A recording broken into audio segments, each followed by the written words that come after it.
My name is Elizabeth Liz Carter. I'm 32. I live on the east side of Los Angeles, and I make a living persuading people without letting them feel persuaded. That's the polite way to describe a marketing specialist. I know the fingerprints of manipulation, the softened voice, the choreographed pauses, the little words that turn pressure into partnership. I can spot a sales pitch across a crowded room. What I did not expect was to spot one across my parents' dining table.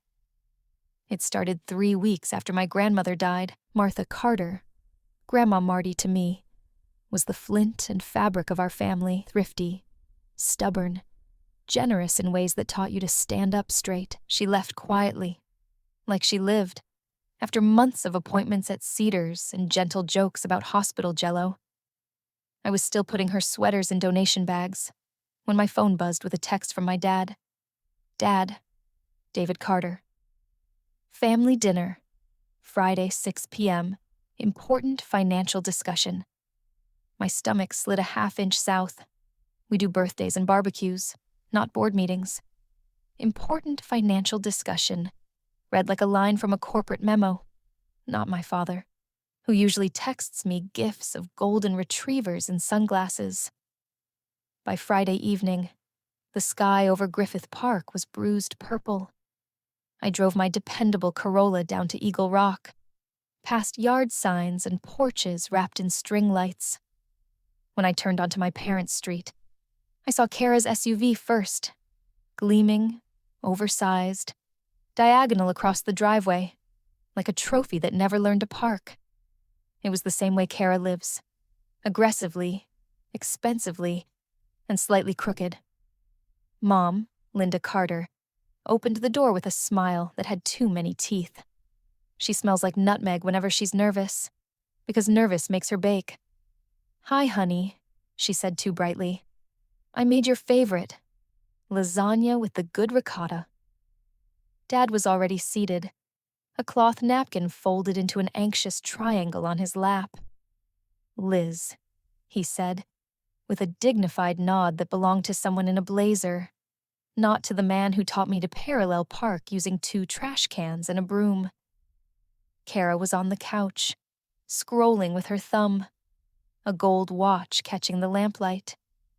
She gave me a fluttery wave that said, "I'm busy, but I'm here. Be grateful."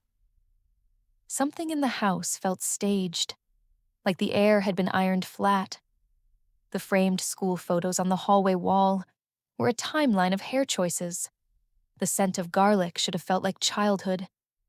But there was a second scent, sharper than nutmeg. Paper, freshly printed, still a little warm. When Mom went back to the kitchen for salad, I saw them. On the side table by the window, a fan of legal-looking pages clipped at the corner. The first page showed a bold header, "Trust Distribution Consent." And in the lower corner, in a slanted hand that resembled mine, the way a wax museum resembles life, sat my signature. The Z in Elizabeth was too tall. The line dipped where my wrist never dips. I could feel my pulse in my gums. I didn't flinch.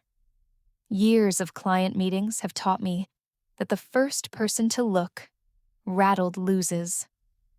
I walked to the table, as if drawn by the coasters, set down my water glass, and skimmed with the kind of glance that photographs. Page 1, consent to reallocate certain liquid assets of the Martha Carter Irrevocable Trust. Page 2, reference to family hardship. Page 3, a space for a notary stamp. The clipped stack smelled like toner and poor decisions. I smiled and returned to my chair. "Traffic was easy," I said. "You'd like the sunset." Mom set down the salad. Dad cleared his throat in a rhythm that meant agenda approaching. Kara put her phone face down, a mark of solemnity. "Elizabeth," Dad began, folding his hands like a substitute principal. "We thought it would be best to sit together, without distractions, and talk about Grandma's estate in a mature, collaborative way. Collaborative, I repeated, because mirroring calms speakers and buys listeners time. I like collaborative. Kara leaned forward, elbows on knees, perfume like white flowers and new credit. Look, I know this is weird, but it doesn't have to be hostile. We're a family. We are, I thought, the kind that puts hostile on the table before the bread. Mom plated lasagna, cut too neatly to be spontaneous. Your grandmother loved you girls more than anything, she said, eyes shiny. She would want fairness. Fairness, in my family, has often meant Kara goes first. It meant my babysitting money disappeared to repair someone else's skateboard collision. It meant my prom dress was timeless, while Kara's was a moment. Fairness has always been a translation problem here, where need and want share a closet. I took a bite of lasagna, hot enough to burn, and smiled through the heat. Dad exhaled with relief, as if we'd all agreed on a safe word. We've looked at the accounts, what's visible, at least, and we've gathered the relevant paperwork. Your grandmother's arrangements, as you know, were unusual. He paused for a beat that wanted me to fill it. I didn't. Given Kara's current circumstances, we think it's appropriate to reallocate some funds. Kara's mouth made the shape of humility. I've had a run of bad luck with vendors, she said. My e-commerce pivot was weeks away from profitability, but then Stripe froze my payouts and the market shifted, Mom added, like the world had conspired against good leather and a ring light. How much is some? I asked, still polite. Dad had a number in his pocket. You could see it bulge against the fabric of his silence. 250, he said finally. That would clear Kara's immediate obligations and position her to rebuild. 250. Not dollars. If it were dollars, we would be laughing and paying for takeout. How immediate? Kara's phone buzzed. She didn't look at it, which told me it was a creditor, and the call was constant enough to ignore. Rent, inventory, a lease buyout. It's mostly paperwork, she said, using the same casual voice I'd heard her use to explain why a Paris trip didn't count, because flights were on points. Did Grandma say anything to you? I asked. About wanting her assets to be reallocated? She said she loved you both, Mom said tightly, which was not an answer. Here is what Grandma Martha actually said on a Tuesday in June, when the air in her apartment was cool and eucalyptus clean, and a folder lived in the bottom kitchen drawer behind the mismatched Tupperware. Baby, love is not a plan. Love is the motivation for a plan. The plan is paperwork. She had put on her lipstick for the notary even though her hands shook. She had said the words irrevocable and no probate with a pride that made the syllables sit up straight. She had looked at me over the rim of her mug. You have always carried yourself. I will not let anyone spend you. I set down my fork. Before we keep going, I said lightly, I'm going to wash my hands. Garlic fingers are a hazard. The bathroom is down the hall, past the family photos. 4th grade me has bangs I cut myself. 12th grade me has a scholarship smile. Halfway to the bathroom is Dad's office. The smallest bedroom turned into a museum of paper. Beige file cabinets. A printer that could interrogate satellites. A desk that smells like balsam in tax season. The door was almost, but not quite, shut. Almost shut doors are invitations if you've already seen your forged signature. I knocked on nothing. Dad? No answer. I slid in sideways and went still, listening. The sounds of dinner were muffled by drywall. In the quiet, the printer hummed a low, satisfied hum. On the desk, A folder was labeled in Dad's neat engineer print. Kara, repayment plan. The words repayment and plan rarely travel together in our family. They pass each other like ships in fog. I opened it just enough to read. Line items. Wire, $12,500, 2019. Note, inventory launch. Cashier's check, $8,000, 2020. Note, lease arrears. Amex payoff, 14,300, 2021. Note, protect score. Venmo, 1-200, with 400, 900, no notes. Just the slow bleed of someone else's urgency. Pages of emails from collections. Subject lines that sounded like threats in polite font. A screenshot of an Instagram story in Santorini. Blue water, and a caption about hustle. In the corner, a sticky note with the number $102,060 underlined twice. That was the total, 2 years ago. I took photos. Click, click, click, with the sound off. Not because I wanted to win a family war, but because a person should know the shape of the thing they're carrying. On the return walk, I paused at the side table. The consent packet had been straightened, which meant Mom had noticed I noticed. I traced my finger over the margin, like I was admiring the paper stock, and felt the smallest tremor of fury, fine as thread. Back at the table, I used the napkin like a shield. So, I said easily, tell me about this reallocation. Is there a draft? Mom blinked. Dad smiled the way people smile when a deal is about to close. Kara reached for her glass, as if this were all very civilized, and not a heist in soft lighting. Dad slid the clipped stack toward me. Just a formality, he said, acknowledging that everyone understands the purpose. You know how banks are. Oh, I do, I said, and then my phone buzzed. Once. Then again, harder. Then a third time in a staccato vibration I had assigned months ago, to one thing only. Fraud alert. I flipped the screen. Martha Carter Trust.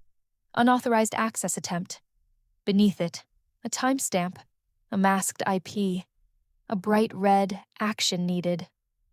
I had set the trigger with Mr. Thomas Sutton, Grandma's attorney, and now the co-trustee. If anyone, including me, tried to move a penny without the right dual keys, the system would shout. Kara saw the color before she read the words. What's that? She asked, too fast. Bank thing, I said, and took a screenshot. I let the silence stretch, then placed the phone face up where the consent could see it. Looks like someone poked a hornet's nest. Mom's smile collapsed into its bones. Dad's ears turned the particular pink of men who have underestimated a variable. Kara shifted, defensive brightness dimming. Wow, she said, aiming for casual and landing on brittle. That's intense. You know tech. Sometimes apps glitch. They do, I said. So do pens.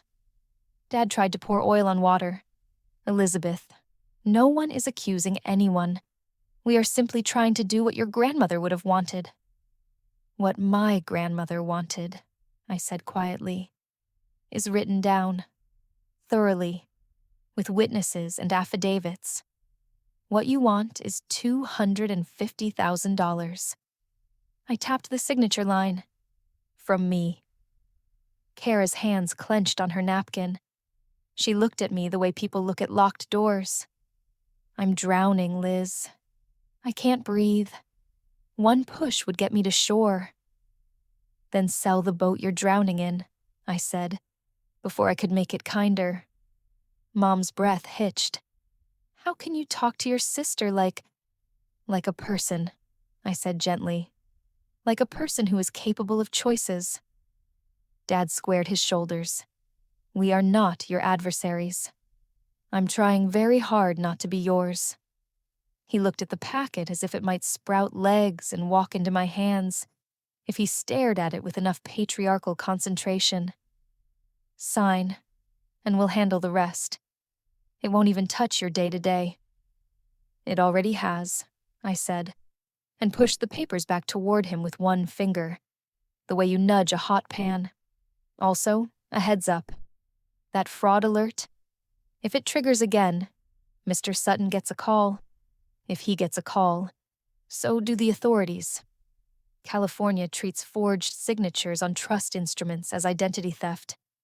I don't think any of us want to test the statute tonight. Kara's composure cracked. God, you're dramatic, she snapped. We're not criminals. We're fixing things. Like you always fix things. Isn't that your whole, brand?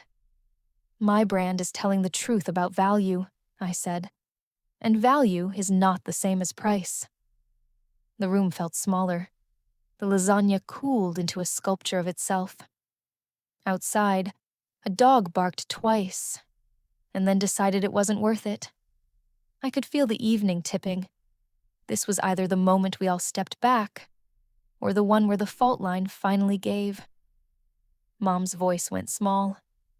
We're your parents. You are, I said, and willed my voice to be soft, because kindness is not the same as surrender. And I love you. Loving you does not require funding you. Dad took off his glasses, polished nothing, put them back on. He tried a new angle. You have a good job, Elizabeth. A condo. Savings. Kara has had challenges. Families redistribute resources. Families also learn, I said. Grandma did. That's why she made the trust irrevocable. That's why there's a co-trustee. That's why you can't see the balances you think you remember. She loved us. She planned for us. She planned for me not to be bullied at her dining table. Kara flinched like I'd thrown water. Bullied? Are you kidding me? You're the one waving cops around. I am waving boundaries, I said, which you keep walking through like they're automatic doors at Target. For a heartbeat, no one breathed. Then Dad stood, hands on the table, the way you do when you're about to make a point by being taller. Enough. We are not your enemies, he repeated, as if repetition could cast a spell. Sign the acknowledgement and we'll— No, I said. It was not a shout. It was a period, a clean, necessary one. The house absorbed the syllable. Somewhere, the fridge kicked on. Kara's phone buzzed again, a persistent gnat. Mom's eyes filled. She rarely cries. When she does, it's usually for distance, not for impact. How could you do this to us? She whispered. I'm not doing anything to you, I said. I'm refusing to let you do something to me. Kara pushed back her chair with a scrape. You're heartless, she said, high and thin. Grandma favored you, and now you're hoarding her money while I get crushed. Grandma didn't favor me, I said. She trained me. There's a difference. Dad collected the papers, stacked them too carefully, squared the corners like geometry could save feelings. We'll reconvene when you've had time to be reasonable, he said. Reasonable, I thought, is a word that often means the part where you agree with me. I stood. I'll head out, I said. Thank you for dinner. At the door, Mom touched my sleeve. We're not monsters, she said softly. We're scared. I know, I said, and for a moment the room blurred into all the little lives we shared. Soccer oranges and school projects, and the night Kara had the flu, and I slept on her floor to listen for her breathing. I'm just not letting fear sign my name. Outside, the air was cooler.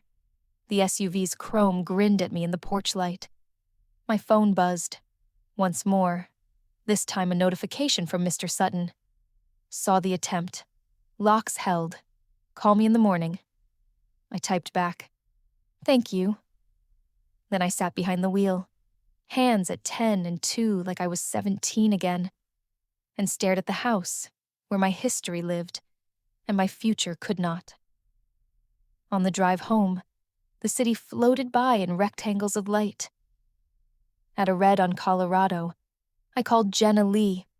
who has been my emergency contact since sophomore year and knows exactly how my voice sounds when I am pretending to be fine. "What happened?" she asked without hello. "They printed my name," I said, and the sentence felt both small and vast. "Okay," she said. "We breathe, we document, we lawyer, and we eat something with salt." "I already ate," I said, looking at my hands on the wheel, steady now. "But salt sounds right." "Call Sutton at 9, Jenna said. "Text me the photos. Back up to Cloud. And Liz." "Yeah." "I'm proud of you," she said, like a benediction. "It takes muscles to say no in the house you learned yes." When I got home, I opened the bottom drawer of my own kitchen, the one where I keep mismatched lids and a folder that smells faintly like eucalyptus. I laid tonight's screenshots beside Grandma's neat checklists, the ones with dates, witnesses, the word irrevocable underlined once, not twice. I made peppermint tea I didn't want, put it on the counter, and let it go cold while I wrote down everything in a spiral notebook. Who said what? When the alert hit? How the Z leaned the wrong way? Paper is slow courage. It reminds you tomorrow what you knew tonight. Before bed, I stood at the window and watched the city be itself. Loud somewhere else. Quiet here. I thought about the way boundaries are not walls, but doors, with locks you control. I thought about Grandma's laugh when she told a joke that started sad and ended useful. I thought about the word family, and how sometimes the healthiest thing you can do for it is redefine it. I set my alarm for 8:02. Mr. Sutton prefers to be called just after the market opens. He says it makes people feel like their problems are moving with the world instead of against it.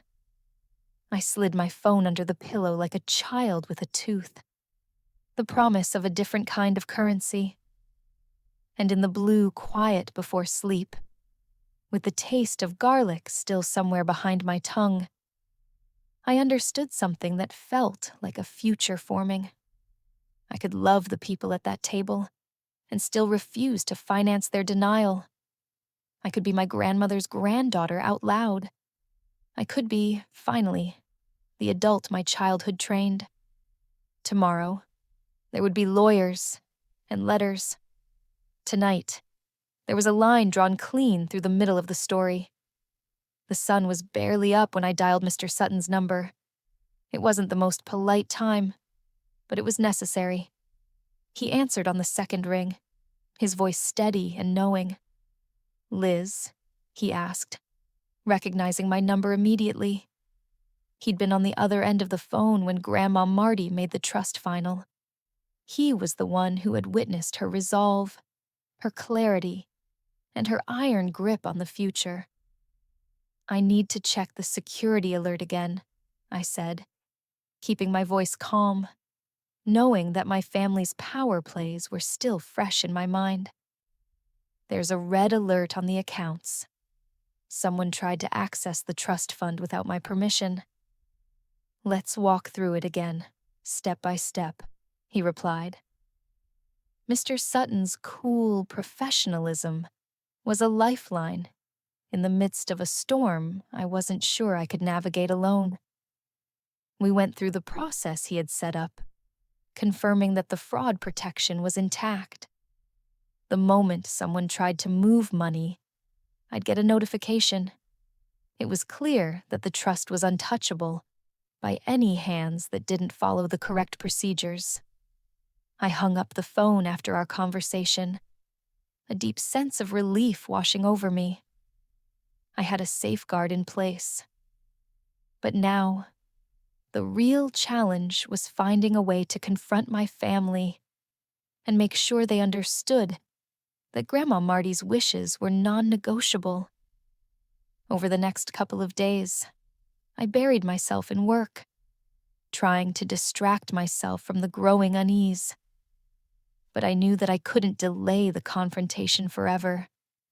My parents, my sister, They were all underestimating me, assuming I'd cave, assuming I'd be weak enough to let them manipulate me into handing over what Grandma had left me. Then came the next family dinner invitation. This time, it wasn't just a casual message from my dad. It was a formal email with a subject line that read, "Urgent. Family discussion regarding trust funds. Please confirm attendance." I felt the knot in my stomach tighten again. The last thing I wanted was another night where I had to put on the mask of compliance. But the truth was, I couldn't afford to back down. I'd come this far, and I wasn't going to lose to manipulation again. I texted back that I would be there. The gathering, the calm before the storm. The drive to my parents' house was always the same, quiet and reflective. But this time, every red light seemed like a personal test. The house I once loved to visit, where I'd grown up surrounded by love and comfort, now felt like a cage. Every inch of the old walls reminded me of the years of subtle manipulation that had shaped me into the person I was today. I pulled into the driveway and parked my car in the same spot. Kara's SUV was already parked in its usual crooked position, sitting at a weird angle, like it didn't quite fit in this family picture. I walked up the front steps, feeling the weight of the past few days. When Mom opened the door, her bright smile seemed more like an act than ever before. "Welcome, honey," she said, with too much cheer. I nodded and stepped inside. The smell of lasagna filled the air, the same comforting smell that had always been a staple in our family dinners. Dad was already sitting at the dining table, his hands folded neatly in front of him. His expression was unreadable, but I could tell he was steeling himself for the discussion that would soon unfold. Kara was lounging in the living room, scrolling through her phone like she didn't have a care in the world. Mom came in and put the dishes on the table, trying to make everything feel normal. But the tension in the air was undeniable. It wasn't long before Dad cleared his throat and turned to face me, a look of careful deliberation in his eyes. "We're glad you could make it tonight, Liz," Dad said, his voice calm, almost too calm. He was holding a paper, the forged trust papers, and he slid it across the table toward me. "We just want to make sure we're all on the same page about what's happening with the estate." I stared at the papers for a moment, the weight of everything crashing down on me. I knew this moment was coming, but it still felt surreal. They weren't even pretending anymore. They were making their move, the confrontation, breaking the silence. I pushed the papers back toward Dad, my fingers steady. "No, Dad. We're not on the same page. This isn't a discussion. You're trying to take something that doesn't belong to you, and I won't stand by and let you do it." Kara looked up from her phone, eyebrows raised in surprise. "What's going on now?" she asked, as if she couldn't understand why I wasn't just rolling over like I always had. I met her eyes, cold and steady. "You're trying to get your hands on Grandma's money. You think I'm just going to let you?" "Liz, calm down," Mom said, her voice high and fragile. "This is a family matter. We've been through so much together. Don't make this more difficult than it needs to be." I shook my head. "No, Mom. Don't try to soften this. I saw the forged documents. I know what you're doing." Dad put his hands on the table, trying to appear authoritative. "We just thought it made sense. You're doing well, Liz. You have a steady job, a nice place. Kara needs the help." I leaned back in my chair, the taste of betrayal still fresh. "You think I don't see it, don't you? You think I'm just going to smile and let you take whatever you want because you're family." But this is my inheritance, and you don't get to decide how I spend it. Kara shifted uncomfortably, but her voice was sharp. I'm struggling, okay? You have everything handed to you, and I can't even get a break. Why do you get all the benefits, and I get nothing? I took a deep breath, keeping my voice steady. You had the same opportunities I did, but you chose to spend your life irresponsibly. I'm not responsible for your mistakes, and I'm not going to let you manipulate me into fixing them. The silence hung heavy in the air. Dad stared at me, disbelief written all over his face. I never thought you'd be this stubborn, he muttered. And I never thought you'd be this manipulative, I shot back, my words sharper than I intended. Mom was on the verge of tears now, her eyes glistening. Please, Liz. We just want to help. This isn't about you or Kara. This is about keeping the family together. No, I said, my voice firm. This is about control. You want to control me, but you can't anymore. Not with this. Kara's face twisted into a snarl. Fine, Liz. You want to be a hero? You can have it all. But don't act like I haven't done everything for this family. I've had to fight for everything I've ever had. You've never fought for anything, I replied, standing up from the table. You've been bailed out at every turn. You've never had to deal with the consequences of your actions. But that ends now. I turned to face Dad, the final blow landing. I won't sign anything, Dad. Not without you proving you can treat me like an equal, not an ATM. I left that night with my head high, feeling a sense of power I hadn't known I had. But as I drove home, I couldn't shake the feeling of disappointment that hung in the air. The people I had loved and trusted most were no longer the people I thought they were. The next few days were filled with messages from Mom, asking for a meeting, begging me to reconsider. But I stood firm. I wasn't going to back down. Not now. But as the days turned into weeks, it became clear that my family wasn't ready to accept my decision. They began to question Grandma's will, looking for any loopholes they could exploit. They called in lawyers, trying to contest the trust. But I was prepared. I wasn't going to let them destroy what Grandma had worked so hard to protect. At every turn, I remained calm, methodical. I'd built my career on being able to spot manipulation, and now it was time to use those skills to protect what was mine. The trust was set up to be bulletproof, and I would make sure it stayed that way. For the first week after that second dinner, the Carters went quiet. Not peaceful quiet, but strategic quiet. The kind of silence that feels like someone is drawing up plans on the other side of the wall. Every morning I woke up half expecting another message, another attempt to talk it out. None came. Instead, my phone filled with system notifications. New logins from unknown devices trying to verify the trust accounts. Anonymous emails with subject lines like, "Forgot password." Tiny digital fingerprints of desperation. Mr. Sutton reassured me the firewalls were holding.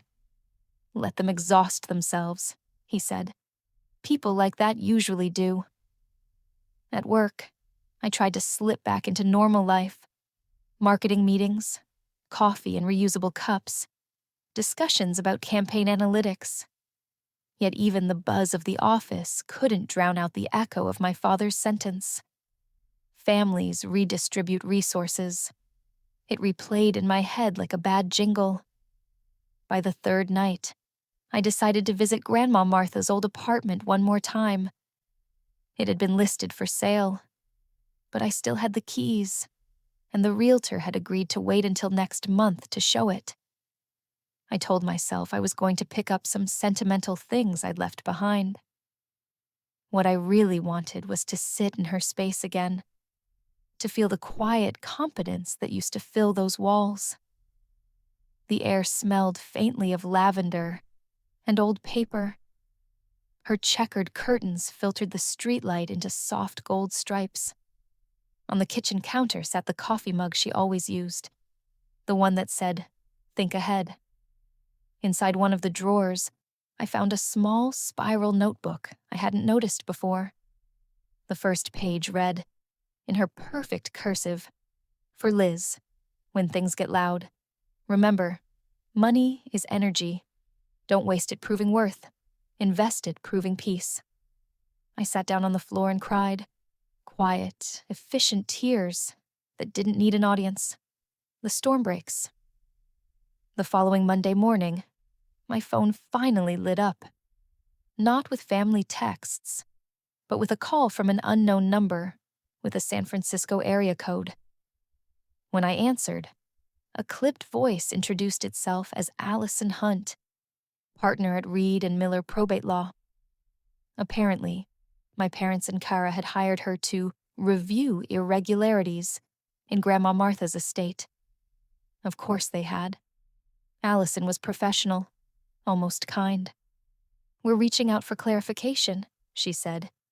"Your family believes Mrs. Carter's mental capacity may have been impaired at the time the trust was established." The words hit like static in my ear. I could practically hear Kara feeding her those lines from across the conference table. "I see," I said evenly. "Well, that's interesting, considering she passed her cognitive assessment 2 days before signing. We have the physician's affidavit on file." There was a pause. Allison exhaled softly. "You're well informed. I appreciate that. Expect to receive a formal notice of intent to contest. I'm sorry. It's procedure." When I hung up, my hands were shaking, not from fear, but from rage held too still. They were really doing it. They were willing to drag Grandma Martha's memory into court if it meant getting what they wanted. Mr. Sutton was unflappable when I told him. "I suspected this might happen," he said. "We'll respond swiftly. Let me handle the filings. You focus on staying calm. Truth travels well on paper." But calm was becoming expensive. At night, I lay awake replaying childhood scenes. Dad counting out allowance money at the counter. Mom scolding me for being too rigid. Kara tossing coins in the air like confetti. Each memory now had a new label. Foreshadowing. 2 weeks later, we met in a bland downtown conference room that smelled faintly of carpet glue and coffee grounds. The long table separated us like a river. On one side sat Mr. Sutton and me. On the other, my parents, Kara, and Ms. Hunt with a yellow legal pad. Kara had dressed the part, neutral blazer, hair slicked back, but her tapping heel betrayed the storm beneath. Mom avoided my eyes.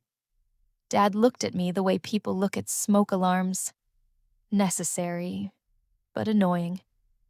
The deposition began with formalities, names, dates, acknowledgments. Then the questions turned pointed. "Ms. Carter," Allison asked, "how involved were you in the preparation of your grandmother's estate documents?" "I assisted only as requested," I said. "She gave explicit instructions to contact Mr. Sutton. I followed those instructions." Kara interjected before the lawyer could stop her. "She coerced Grandma. She's always been obsessed with money, ever since she was a kid." My laughter came out sharper than I intended. Obsessed? Kara, I was the only one saving it. "Order," Allison murmured, like a teacher calming toddlers. But the damage was done. The outburst made Kara look unhinged, and worse for her, truthful in the wrong direction. When it was over, I walked out into the California sun shaking with adrenaline. Mr. Sutton placed a hand on my shoulder. "They have emotion. We have evidence. That wins." Still, the ordeal left bruises no camera could capture. Family doesn't sue family. At least, that's what you believe until they file the paperwork. The flashbacks. Waiting for the hearing date, I drifted between memories. Grandma Martha teaching me to divide my pizza into budgets. Her laughter when I showed her my first pay stub. The way she squeezed my hand at the hospital and whispered, "Security, not sympathy." That was her mantra. In contrast, images of Kara's chaos played behind my eyelids, like a bad documentary. Credit card calls, last-minute loans, the time she borrowed my laptop for a startup that never launched. Mom had covered for her every time. Dad, too proud to admit enabling, called it encouragement. They mistook bailouts for love. Grandma had seen it all and built her final act around it. She hadn't just left me money. She'd left me a firewall, made of foresight. Hearing day. The Los Angeles County Probate Court is an architectural metaphor. Marble meant to look eternal, elevators that groan like tired truth. The hearing lasted 3 hours, but felt like a slow burn through decades. The opposing counsel argued undue influence and emotional manipulation. They waved anecdotes instead of evidence. Ms. Hunt produced a printout of text messages between Grandma and me. Ordinary check-ins twisted into insinuations. One read, "Love you, sweet pea. Don't let them guilt you." Hunt looked at the judge. "Your Honor, isn't it plausible this was part of a campaign to alienate the decedent from her family?" Mr. Sutton barely looked up from his binder. "Your Honor," he said, "attached you'll find the decedent's psychological evaluation, dated 4 days before that text, certifying complete mental competence. You'll also find witness statements from 2 medical staff and the notary. This narrative collapses under paperwork." The judge nodded once, already unimpressed with drama. By the time we left, the contest had been dismissed pending lack of evidence to substantiate claim. Translation: they lost. Kara stormed out first, heels striking marble like gunshots. Dad followed, jaw set. Mom lingered at the door, eyes glossy. "You could have just helped her," she whispered. "She's your sister." I wanted to say I did help her, every time you asked me to pretend it was love. Instead, I said, "Grandma helped us all. I'm just keeping her help intact." Aftermath. Within a month, creditors circled Kara like vultures. The boutique she'd leased in West Hollywood shuttered overnight. Her landlord sued for unpaid rent. Dad tried to co-sign a loan to bail her out. But his credit, strained from years of temporary fixes, wasn't enough. Mom pawned jewelry, just until things stabilize. They were unraveling at the exact pace they'd ignored warnings. I kept my distance. Mr. Sutton advised minimal contact until all filings closed. He handled communications through formal letters, sterile and time-stamped. It was safer that way. But guilt has a long half-life. Each night I scrolled through old photos. Kara at graduation, both of us laughing. Dad grilling in the backyard. Mom in her gardening hat. Then I'd remember the forged signature and feel the ache turn solid again, the turning point. 3 months later, an envelope arrived addressed in Kara's handwriting, jagged, rushed. Inside was a single sheet. "Liz, I messed up. I know that now. I'm broke, I'm scared, and Mom won't stop crying. You got everything, and I got lessons. If you can find it in your heart to help me, just once more, I'll disappear after. Promise. K." There was no return address, just a postmark from Van Nuys. For a moment, I almost called. Then I remembered the notebook. Invest in peace. I placed the letter in the trust folder, not the trash. Documentation, not emotion. 2 days later, Mr. Sutton forwarded me a copy of a new filing, voluntary withdrawal of contest. Kara had dropped the case. Maybe she realized the futility. Maybe the attorney fees ran dry. Either way, the battle was over, on paper. But emotional wars don't end with signatures. They echo. At night, I dreamed of Grandma Martha sitting across the diner booth again, folding a napkin into halves. "You did the right thing, baby," she'd say in that gravelly voice. Then she'd add with a wink, "Now use it for something good." Rebuilding. By winter, I'd redirected a portion of the trust's dividends into a side project, an idea that had been simmering since college, a nonprofit program teaching financial literacy to young women aging out of foster care.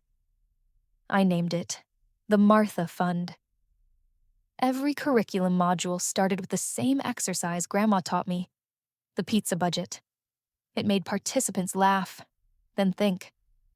Designing those lessons felt like breathing clean air after months of smog.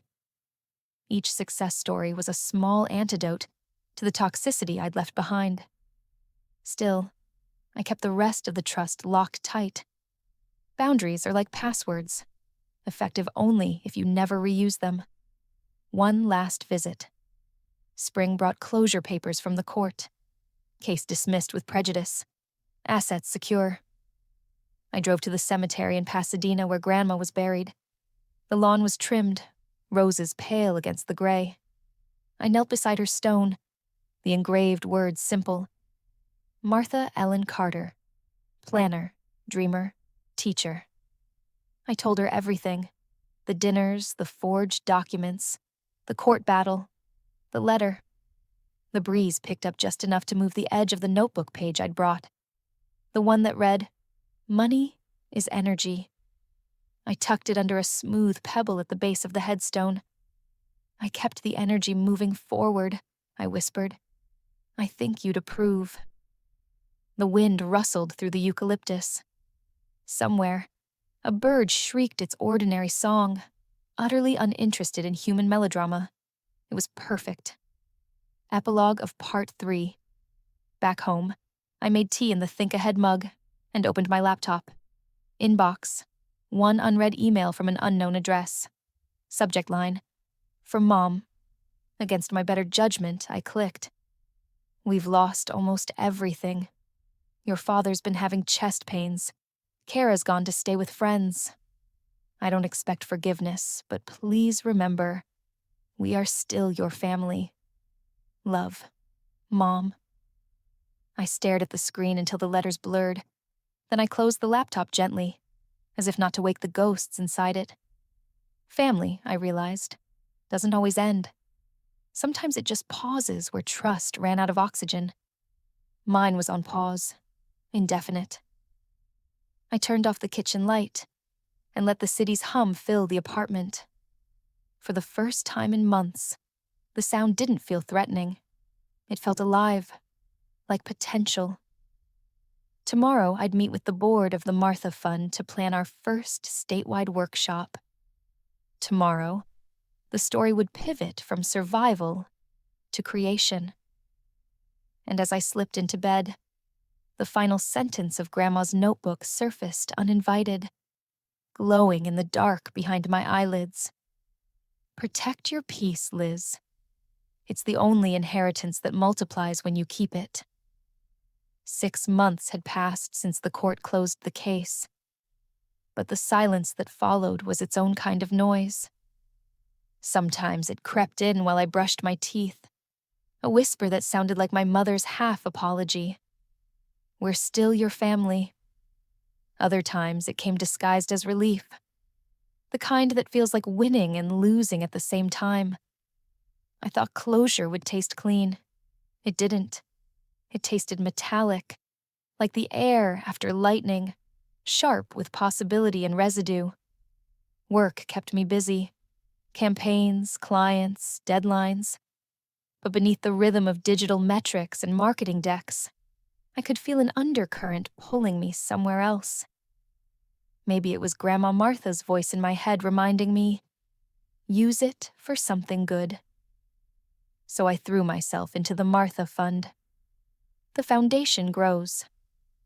We rented a small office on a quiet street in Burbank, sandwiched between a yoga studio and a thrift shop. The sign on the glass door read, "Financial Literacy for Real Life." I recruited volunteers, accountants who wanted purpose, teachers tired of bureaucracy, and a few ex-foster youth who'd made it through college and wanted to give back.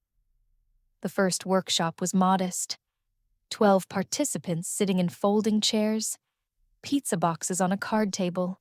I opened with Grandma's lesson. "Picture your life as a pizza," I said. "Every slice goes somewhere.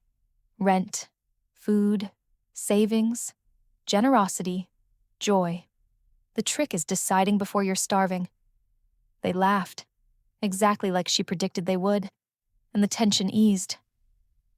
By the third month, word spread. Local shelters started referring clients. A community bank offered sponsorship. Our workshops filled faster than we could schedule them. Each success felt like a quiet rebellion against the chaos that had once ruled my family's finances. For every participant who learned to budget, a small part of that old imbalance dissolved.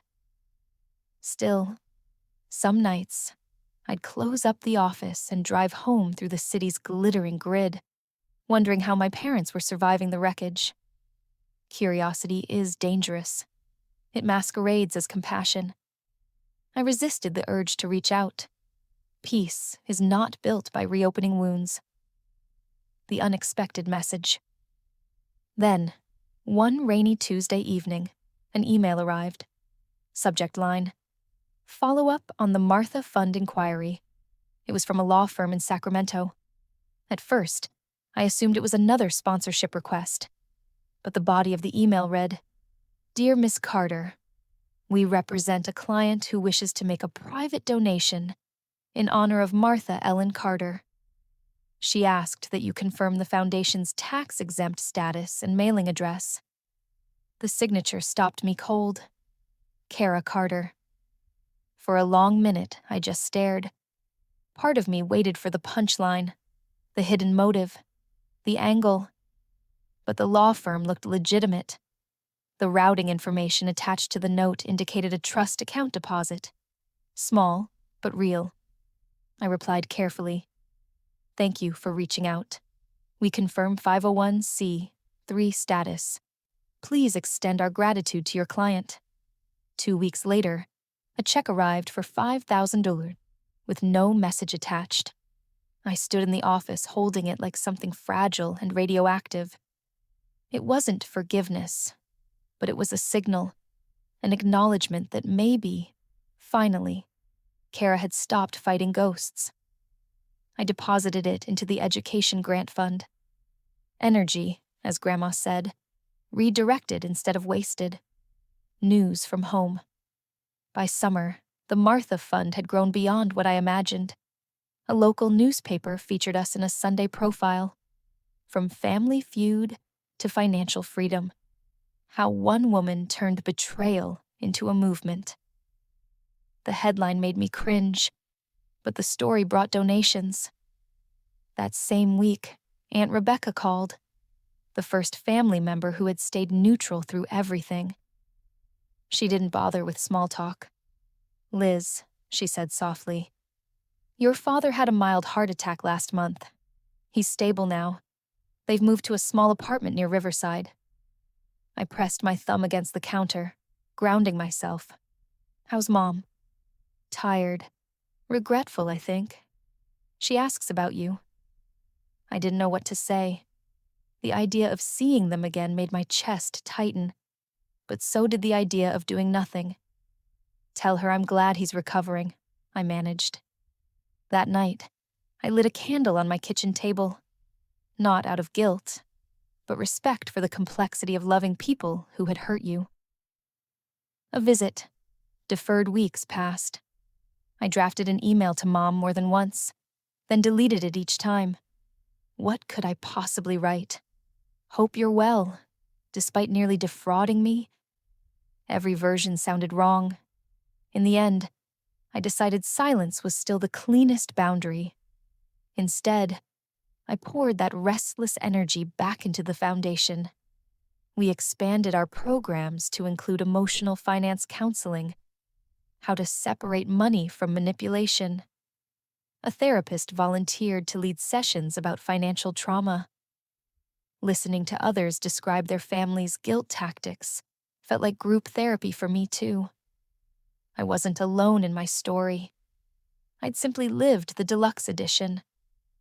The fund gala one evening in December, as Los Angeles put on its thin version of winter, we hosted our first gala fundraiser. Twinkle lights draped the rented hall. Volunteers had set up a slideshow of success stories. At one table, a 20-year-old woman named Sierra spoke about opening her first savings account. Another, Miguel, described paying off a predatory loan after attending our budgeting class. Every testimony felt like a small resurrection of Grandma's spirit. During cleanup, my phone buzzed with a call from an unknown number. I almost ignored it, but instinct made me answer. Hello?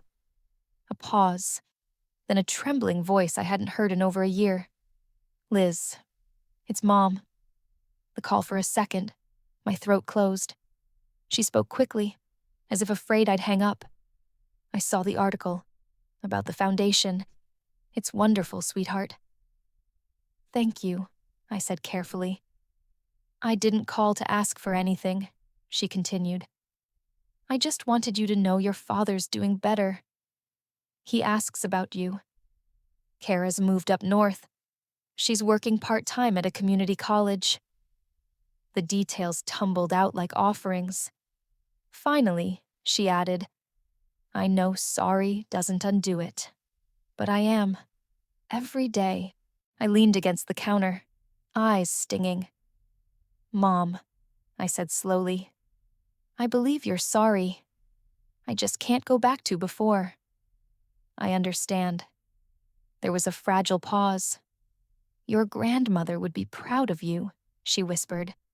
The line clicked off before I could answer. I stood there listening to the dial tone, then exhaled the breath I'd been holding since the night of the lasagna. A quiet Christmas. That December I didn't travel.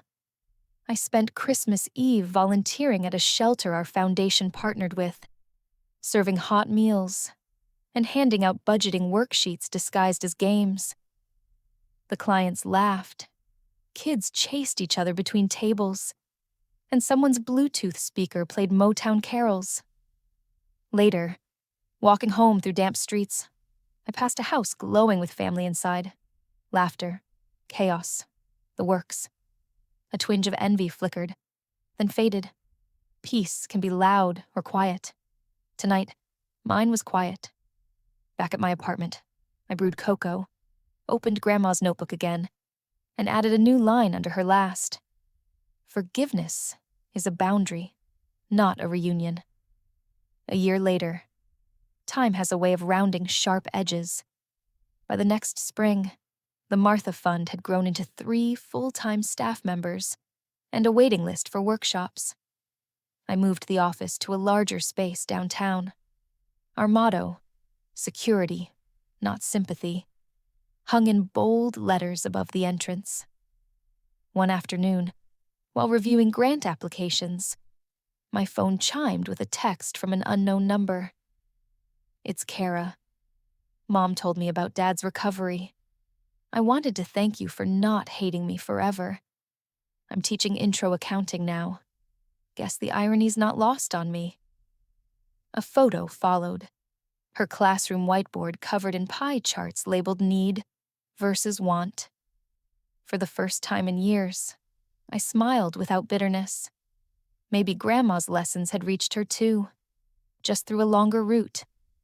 I typed back, proud of you. Keep teaching the pizza method. No more, no less. Moving forward. That evening, I attended a board meeting where we approved a new initiative, college scholarships for women pursuing business degrees. As the board voted unanimously, I felt a quiet sense of alignment, like the universe had finally balanced its ledger. My family's legacy would no longer be measured in arguments or lawsuits, but in futures repaired. Driving home, the city looked softer. Billboards glowed. Traffic hummed like distant surf. I rolled down the window and let the warm air rush in, carrying the faint smell of jasmine and asphalt. For the first time since all of it began, I wasn't thinking about loss or betrayal. I was thinking about momentum.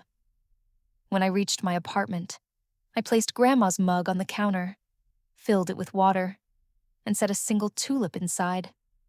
A ritual now, small but steady. I opened my journal and wrote one sentence. Peace maintained is the ultimate revenge. Then I looked out over the Los Angeles skyline, lights shimmering like new opportunities, and whispered into the quiet, "Thank you, Grandma. We're good."